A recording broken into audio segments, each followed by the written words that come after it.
And hello YouTube. Right, apologies for the shaky camera, I'll try not to stay here for long. Basically what you can see here is my Absolute Irredeemable. There. You can see it's absolute size because I've got it next to Absolute Justice here, pretty much, so it's the same size. Hopefully I'll do an overview video kind of comparing that and showing how big and cool that is. The problem we have is this. Can you see this? Right, so we've got Irredeemable, Definitive Edition, absolute size. And the next thing you can get are just the trade paperbacks.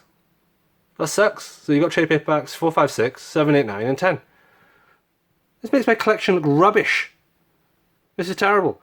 So the problem is that they never actually released any of the rest in this definitive hardcover size, the same size as an Absolute from DC, which is really irritating. They did release it in some deluxe hardcovers eventually, but those are out of print. But the definitive edition is also out of print, and they never made volume 2 or 3 or 4. Anyways, I'm filming this just because I'm hoping one day to actually maybe sort that out and make an Absolute edition of myself and maybe do a video of it. Probably won't. It'll be a mission, it'll take ages. But if I ever somehow find the time, I just wanted to have this as like a before shot, and then later on I can have an after shot. So, right, if you're watching this video, hello from the past. I'll probably see you in a year or two's time. Ciao.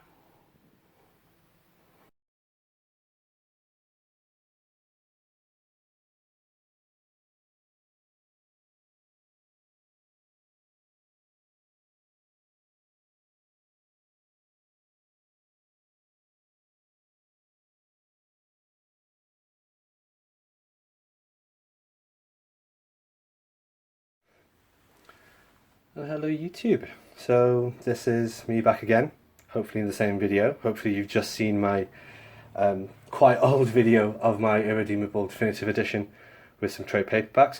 But now I can do an overview of my Irredeemable edition. So here we have a Definitive Edition from Boom Studios. Same size as a DC Absolute Edition. This is the front. This is the spine. This is the back. Here's the bottom with the barcode, etc, etc. And here's the spine. If you buy this on Amazon, it's massively out of print. Buying it second-hand costs several £100s here in the UK at least, so best of luck hunting down this whale where you are. In terms of having a look at it, let's pull it out of the slipcase. And what we have is, again, the same spine. This nice, clean, quite wholesome image of the Utopians, I suppose, chest piece or sigil. And then we have an inversion of it, which is used later on in the comic for various reasons. Again, clean, clear, fine.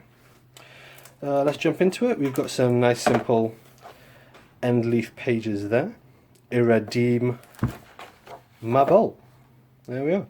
Nicely designed, I think. If we just flick through it, as always, spoiler warnings. But this is the Definitive Irredeemable, and let's have a look. Credits for the artists. Forward by Morgan Spurlock, unusually. Book 1. Very cool. So what it does, it has on the left-hand page, it has the it's like a recurring motif which is used throughout the rest of the Definitive Edition, which you'll see in just a second. And then it basically just goes through. So this is issue 1. If you don't know what Irredeemable is, it's not set in an existing universe, so it's not like DC or Marvel or anything like that. And here's issue 2, you see. So this is what issue 2 ends. So it has this what issue 1 ends. And then you have issue 2, which starts off with a page on the left-hand side, so every comic starts on the right-hand side. Remember that, keep that in mind. So it's about a character called the Plutonian. Essentially, he's a lot like Superman. The writer Mark Waid riffs a lot on Superman and sort of Superman tropes and motifs, and basically does some quite cool things deconstructing the character. Ultimately, it can be dismissed as just a, oh, what if Superman turns evil and takes over the world kind of story, but it's much cooler than that. And in fact, even if it was just that, that's an interesting story, and it's done well. And this is done very, very well. So it's available in trade paperback, as I've just shown you, hopefully, at least in the beginning of the video. Hopefully that bit of footage remained after I lost everything else. And yeah, this Absolute Edition, sorry, Definitive Edition, which is absolute size, collects the first 3 of those trade paperbacks. Little red ribbon Nice touch. I love this in an Absolute edition. Good bit of ribbon. Yeah. This is kind of the artwork style, which is good. It's very competent. It's not dissimilar to Derek Robertson's kind of work in The Boys. It's not by Derek Robertson, but you know, it's a similar kind of very, very effective, very functional artwork in the same sort of way. Really sort of lends itself to the tone of the story, at least. And here we have it. See, Sky City protected by the plutonium. Clearly things have gone wrong. Yeah, it's a cool story. Cool story. And like I say, each interstitial page between each issue is just this. It doesn't have the cover of the comic, it just has this page. Although what it also does is that, as I said, it collects the 3 trade paperbacks.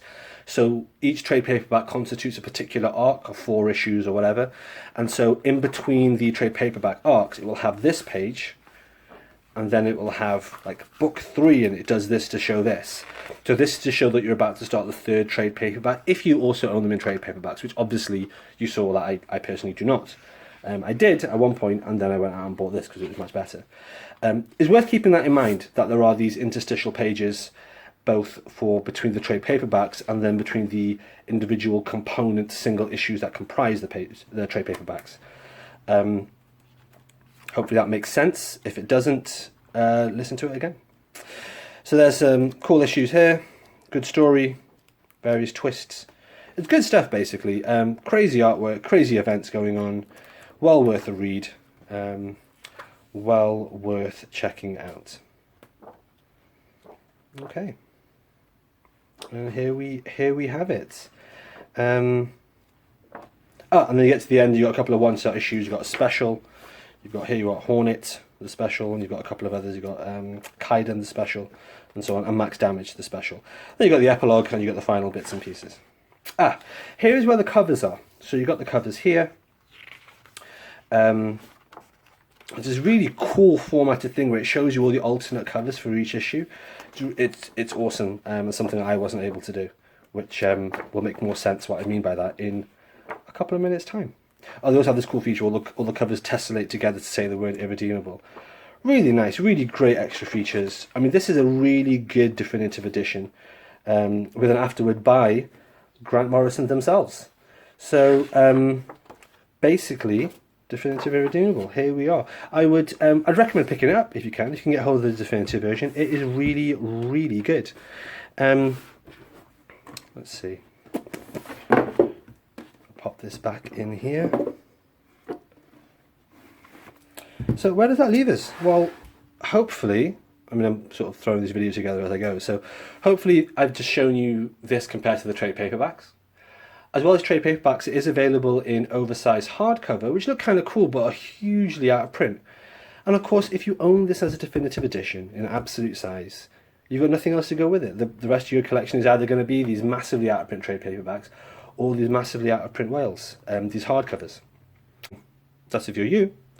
If you're a normal person, I'm not a normal person. I'm quite obsessed about my comics. So someone like me might, for example, decide to make Irredeemable Definitive Edition Volume 2, and even the Definitive Edition Volume 3. Ladies and gentlemen, we'll talk about this next time.